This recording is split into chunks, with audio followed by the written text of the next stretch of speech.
নারায়ণগঞ্জে সিদিরগঞ্জে CR dream 6 side cricket লিগের final খেলা ও পুরস্কার বিতরণী অনুষ্ঠান সম্পন্ন হচ্ছে।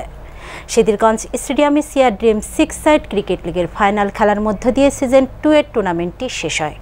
ফাইনালে সিআর কিংসকে হারিয়ে চ্যাম্পিয়ন হয় সিআর থান্ডার। মনিরুল ইসলামের রিপোর্ট। উক্ত ফাইনাল খেলায় প্রধান অতিথি হিসেবে উপস্থিত ছিলেন নারায়ণগঞ্জ জেলা জাতীয়তাবাদী জিয়া সৈনিক দলের আহ্বায়ক ও বিশিষ্ট ক্রীড়া অনুরাগী GM সুমন মুন্সী। বিশেষ অতিথি হিসেবে উপস্থিত ছিলেন নারায়ণগঞ্জ জেলা জাতীয়তাবাদী জিয়া সৈনিক দলের সদস্য সচিব শফিকুল ইসলাম শফিক, যুগ্ম আহ্বায়ক আসাদুজ্জামান মিন্টো, নাসিক 1 নং ওয়ার্ড জিয়া সৈনিক দলের সভাপতি ওমর ফারুক জয়, সাংগঠনিক সম্পাদক মোহাম্মদ জাকির হোসেন, US শপিং কমপ্লেক্সের সহসভাপতি রেজাউর রহমান বাবলু, মাসুম শেখ ও সিদ্ধিরগঞ্জ ক্রিকেট একাডেমির স্বত্বাধিকারী ও কোচ আশরাফুল ইসলাম সহ এলাকার গণ্যমান্য ব্যক্তিবর্গ উপস্থিত ছিলেন।